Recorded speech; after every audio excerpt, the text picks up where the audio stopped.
here is Our Miss Brooks, starring Eve Arden.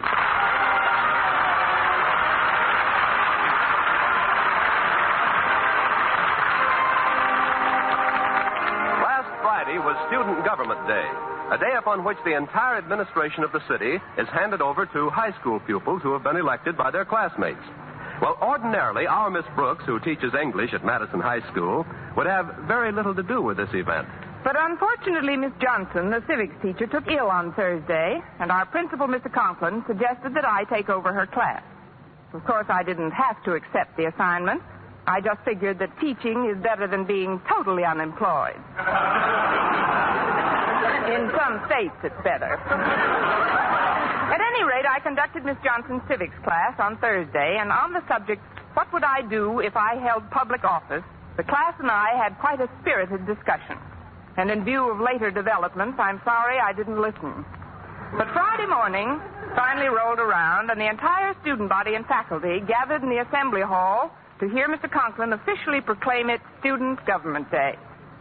Mr. Boynton, my bashful biologist, was sitting in the front row, and accidentally, with the aid of two bloodhounds, I found myself sitting right next to him. Oh, hello, Miss Brooks. Why, Mr. Boynton, this is a surprise. To you, anyway. I didn't see you sit down. I believe I left my notebook on that seat. It's just some lecture notes on the North American porcupine. Oh, sorry, Mr. Boynton. I didn't even notice it. He must have pulled in his quills. Here you are. Oh, thanks. I'll just hold it in my lap. Why don't we let the notebook have the seat and you could hold... No, not in school like that. You know, Miss Brooks, something just occurred to me. We're always sitting next to each other in assembly. Fate seems to be throwing us together. Compared to my throwing, fate is a sandlot pitcher. But perhaps you're right, Mr. Boynton. Maybe we should give fate a helping hand. I'm free for lunch today. How about you? Or would you rather ask me? Or am I being too subtle? Oh, darn that bell. I'll have to get him in the next round. Students, faculty members, and honored guests. First of all, as your principal, I would like to announce that because this is Student Government Day, school will be suspended. Please. I sympathize with your disappointment. As you know, Student Government Day has been tried successfully in many other communities. And I have always been ready to experiment in any progressive plan to foster good citizenship. That is why you see before you on this platform our honored guest, Mayor Rimson. Now, Mayor Rimson, would you care to say a few words? Of course not. He only brought those 9 pages along to put his gum in. Thank you, Mr. Conklin, for your generous introduction. As I look out upon this ocean of young, eager, intelligent faces, a tide of emotion swells up in me. I'm getting a little seasick myself. And as I think of the glorious future which this community can look forward to at the hands of these youths, I am deeply touched. I have always been well informed on the affairs of young people. He ought to be. He's kissed so many babies you can't see his tie for the pablum. And so it is with considerable pride that I now inaugurate for the first time in this community Student Government Day. Therefore, without further ado, it is my pleasure to introduce to you your duly elected mayor, Miss Harriet Conklin. You may applaud now. Thank you.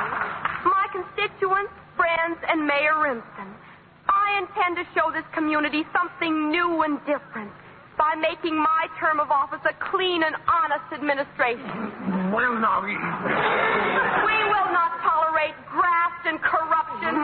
we know. Thank you, Harriet Conklin.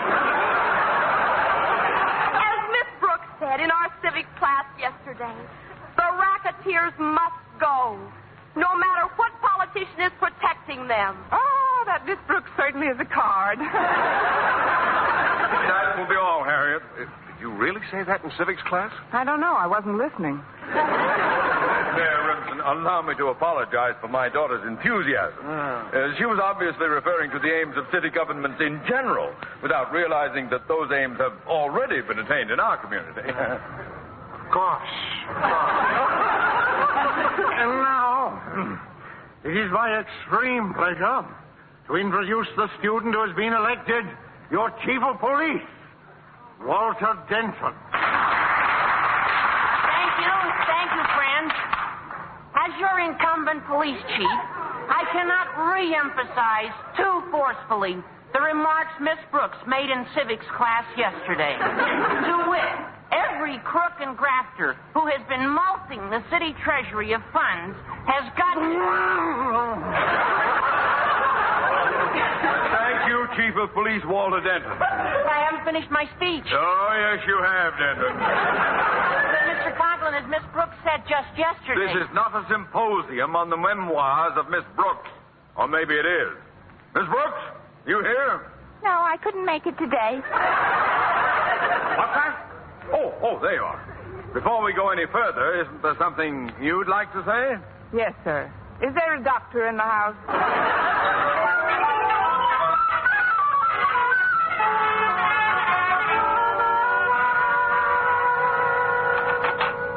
You sent for me, Mr. Conklin? Yes, Miss Brooks, I did. In spite of my abject apologies, Mayor Remsen left here in a very ugly mood. Now, Miss Brooks, just what happened in civics class yesterday? Well, we had an open discussion, and somebody opened it wider than I realized. But we only discussed corrupt city administrations in general, Mr. Conklin. We made no specific mention of Mayor Remsen's corrupt administration. Never mind what you mean. Thanks to you, we've got a band of young malcontents on our hands. Why, not 5 minutes ago, a student delegation was in here demanding a 3-day school week. And that's not all. They also informed me that they would like a 4-hour day, starting from the moment they leave home till the moment they arrive back there. That's portal to portal. Next thing you know, they'll be wanting time and a half for leaving the room. There's no telling how far this thing can go. They've got the whip hand. They're in public office today. Student Government Day indeed. Whoever thought up that crack-brained idea ought to have his head examined. Bend over, Mr. Conklin. What? It was your idea. Oh, well, don't change the subject. There's no telling. As I was saying, there's no telling what that student reform party is capable of doing. Miss Brooks, it's up to you to see that they stay out of mischief. But, Mr. Conklin, you said this was a holiday, and I've got a very important lunch date to make. Well, I'm sorry, Miss Brooks. You've got to chaperone those students. But, Mr. Conklin... Dismissed, But, Miss Brooks. I said fall out. On the double. Aye, aye, sir. Fine way to spend a holiday, chaperoning a bunch of... What am I running about? I'm halfway down the hall. Oh, that's funny. I stopped right outside Mr. Boynton's biology lab. Well, I might as well go in now that I'm here. Oh, hello, Miss Brooks. Well, say, I hope Mr. Conklin wasn't too severe with you. Not at all, Mr. Boynton. How are you at setting bones? And speaking of lunch, which you weren't, the date we almost had but didn't quite because you didn't get around to asking me, and which I was going to talk you into, but which I would have had to cancel because Mr. Conklin wants me to chaperone the students who are acting as government officials today. Oh, just a minute, Miss Brooks. I can't quite follow you. Me either, Mr. Boynton. I suppose I'm trying to apologize for standing you up. When? Today. You were supposed to have lunch with me today? How nice of you to ask me. Shall we say those front steps in 15 minutes? Oh, but... I just want to powder my nose and fix up a bit. But you said something about chaperoning the... Oh, that can wait till after lunch. See you in a little while, Mr. Boynton. I wonder if I'm playing too hard to get. Now, if I can just avoid Her Honor the Mayor and Walter Denton. Well, Walter, there's Miss Brooks. Hiya, Miss Brooks. We've been looking for you. I've been lurking from you, too. Miss Brooks, as mayor of this community, I feel that I have you to thank for many of my high ideals. Me too, Miss Brooks. When you stood up in civics class yesterday with a kind of glowing, luminous light emanating from your skull and your chalk poised in front of the blackboard, you know who you reminded me of? Joan of Arc at the Battle of the Erasers. Look kids. I promised Mr. Conklin I'd chaperone you today, but I have Miss Brooks.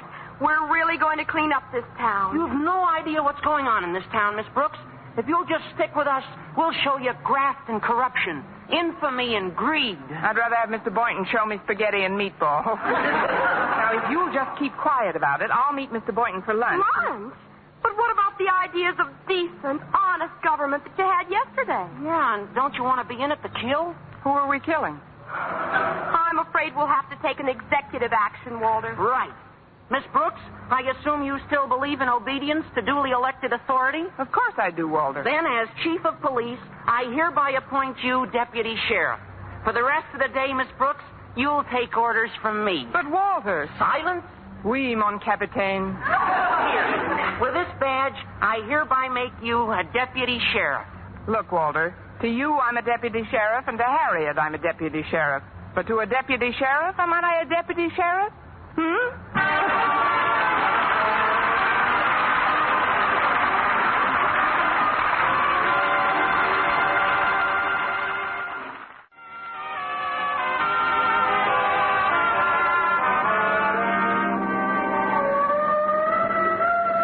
You'd better pull over, Walter. Why, Miss Brooks?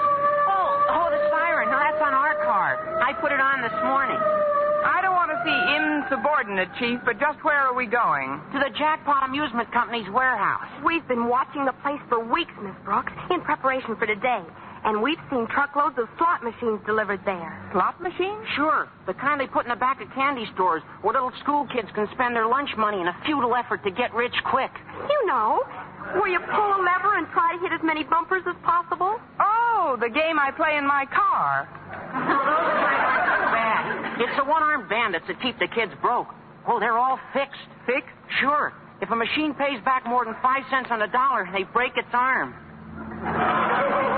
Here we are, the Jackpot Amusement Company. What are we going to do here? We're going to raid the place. We three? No, there's another bunch of kids coming any minute. You see, the fire commissioner had to go home and change his pants. He tore him sliding down the pole at the firehouse. Well, are you all ready, men? Speaking for some of us men, no. Now, when I blow my police whistle, we'll charge. Sorry, I don't have an account here. Let's go. I'm with you, Walter. Oh, now, Walter, Harriet, listen. Let's go to a movie. Open up in the name of the law. Are you going to open up, or do we have to break it in? Walter, please. Stand in back of Miss Brooks, Harriet. Oh, fine. Now they're going to use me for a battering ram. What's going on out here? Trick or treat. What's that? Are you one of the employees of the Jackpot Amusement Company? What if I am? You're under arrest. What? Miss Brooks, you're a deputy sheriff. Arrest this man. Pull over to the curb, bud. Look, lady, I'm a busy man. Why don't you just take your kids over to the playground and shove them down a sharp slide? Now beat it. Oh, resisting arrest, eh? This may go hard with you, my good man. What's going on here? Who blew the police whistle? I did. Officer, arrest this man. What did he do? You try to get fresh with you, lady. No, and that's the story of my life. And what do you want him arrested for? Yours not the reason why. As your chief of police, I gave an order. Your duty is to obey. How does that go again, Sonny? You heard him, officer. As mayor, I decree that you arrest this individual. Now, let me get this straight. You're the mayor, and he's the chief of police. Ah. Who are you, lady? I'm Joan of Arc, and stop breathing on my armor. I do not wish to be rude, but I have to go in now. You see, I am Little Miss Muffet, and I have to go sit on my tuffet for a while. This is your last chance, officer. Arrest that man in there, or tomorrow you'll be pounding a beat in a swamp. Oh, pounding a beat in the swamp, is it? Do you realize this is insubordination? Oh, insubordination, is it? You've just got to arrest that man. Oh, arrest that man, is it? This is getting monotonous, was it? Look, folks, why don't you all run along and we'll forget about the whole thing? Oh, that settles it. Miss Brooks, arrest this policeman. Arrest this policeman, is it? Now, don't start that again. Will you go quietly, or do I have to use the bracelet? Take it easy, lady. We'll settle this in a minute. That doesn't frighten anybody. I got one of those, too. Good for you, Sonny. Some people don't seem to be familiar with the Constitution of the United States, which says, we, the people of the United States Or, of for America, that matter, the in order to Declaration form a of more Independence, perfect union, says, establish justice. Little Jack Horner sat in the corner eating his Christmas pie. He stuck in his thumb and pulled out a plum, and along came the Black Mariah.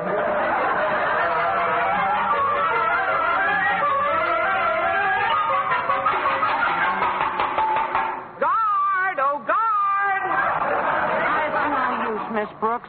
He won't even listen to us. Let me call him. After all, I'm still mayor. Fine mayor. She's been in office 6 hours and the whole administration's up the river. Much your fault as mine.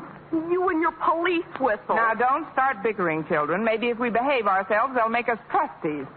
Hello out there. Oh, guard. Jailer. Turnkey. Shut up! My, what ill-bred screws.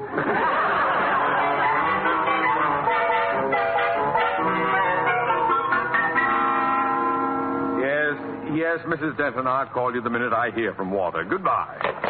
Imagine that, Martha. Mrs. Denton wanted me to call the police department.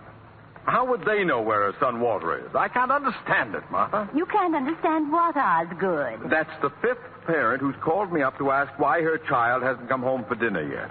You'd think they'd keep track of their children and not suddenly discover at 7 o'clock that they haven't come home for dinner yet.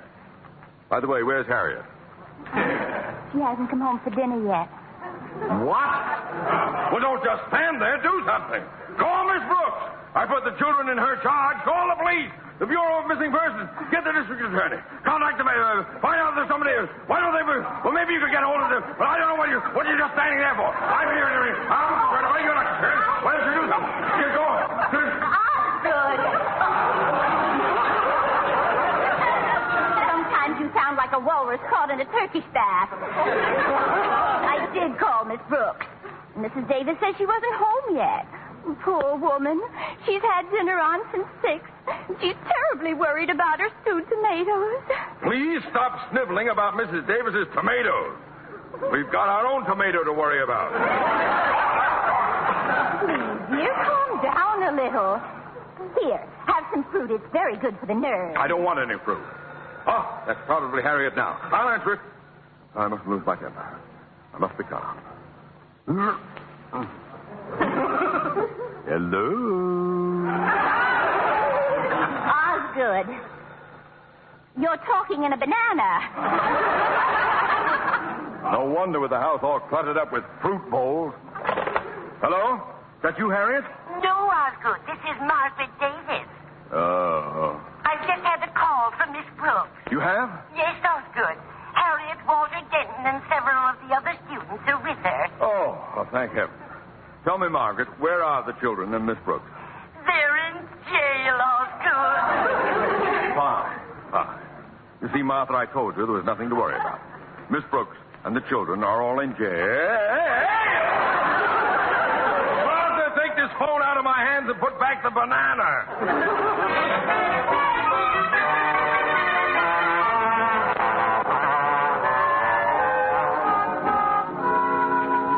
The prisoners, young fella. You may talk with them, but don't try to pass anything through the bar. Oh, thank you. What's Mr. Boynton? Hi, Mr. Boynton. We've been framed. About that luncheon date, I don't think I can make it. What is all this, Miss Brooks? Haven't you heard? We're celebrating Student Convict Day. We were only doing our duty as public servants. But Mayor Rimson must have forgotten to notify any of the other authorities. Yeah, we raided some racketeers, and the next thing we knew, we were in the pie wagon. Well, they have no right to hold you here. Oh, officer. Officer. What is it now? Why, there's been a mistake. Please open this cell and let these people out of here. Oh, let these people out of here, is it? Well, yes, it just happens that I've had quite a bit of legal training in addition to my biological background, and I can tell you that you have no legal basis upon which to hold them any longer. Good for you, Mr. Boynton. I'm telling him, Mr. B. And furthermore, I'm sure you don't want to get into any trouble. Oh, I don't I? Tell him you'll have him pounding a beet in the swamp. If you persist in this belligerent attitude, you're liable to be pounding a beet in a swamp. That's done it. I knew you'd see it my way. At last, Mr. Boynton, just you and I and the children. Absurd. I don't belong in this cell. Now behave yourself, or I'll put you in solitary. Oh, there you are, Connie. What's Mrs. Davis? I would have been here sooner, but I just had to stop at the mass meeting. What mass meeting, Mrs. Davis? Oh, Mr. Boynton is with you. How nice. Please, Mrs. Davis, we've got to get out of here now. If you'll only... Everybody in town was there, Connie. And I told them what you said to me on the phone about Student Government Day being run all wrong. Good for you, Mrs. Davis. Now maybe we'll get some action. Where's the Brooks cell? The line forms on your left. I also told those parents how you said that if you had been running Student Government Day instead of Mr. Conklin, there wouldn't have been so much dunderheaded bumbling. Bumbling? Oh, hello, Osgood. We were just talking about you. Anybody want to buy a used teacher's license? Well, I guess I'll be running along. Now that Mr. Conklin's here, I'm sure there's nothing further to worry about. Miss Brooks, how could you Why did you have to... When were you... Oh, please, Mr. Conklin, remember your blood pressure. It wasn't Miss Brooks' fault, Daddy. Don't blame her. And you, Harry, in prison. How could you do this to me? My own flesh and blood. If you've got his blood, Harriet, you better watch your pressure, too. Quiet, gentlemen. Miss Brooks, my painful duty to inform you that you are under suspension for conduct unbecoming a teacher. Have you anything to say in your own defense? Yes, Your Honor. I'd like a new trial. On what ground? On the grounds that I'm not doing so well in this one. We'll discuss that at the proper time. Meanwhile, you children remain here in Mr. Boynton's charge until I can arrange to have... Mr. Boynton? Hello, Mr. Conklin. What in the world are you doing here? I'm just visiting, Mr. Conklin. One of those guests you just can't get rid of. Well, we'll see all about this. I'm going straight to Mayor Remsen's office. I'll handle this matter personally. But what'll I do in the meantime? With a little luck, 30 days.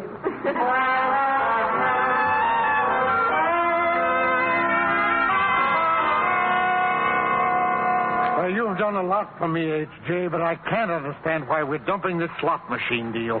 Because it's too hot, Mayor. Besides, our cut ain't big enough.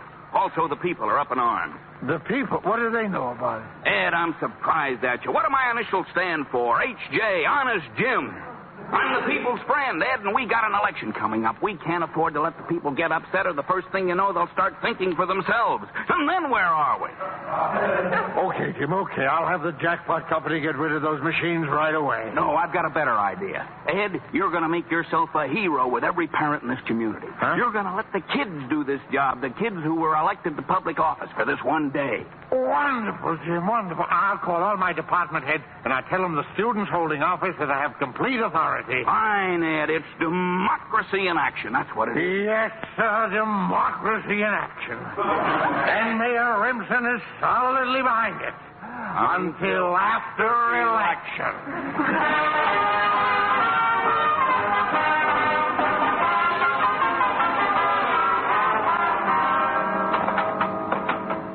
Which one of you is Mayor Harriet Conklin? I am. Step out, please. Now, which one of you is Chief of Police Denton? Oh, that's me. Come on out. I've had orders to release the both of you. Oh, but what about Miss Brooks and myself? Sorry, my orders didn't say anything about you two. But I insist that you release them immediately. Quiet, Walter. Orders are orders.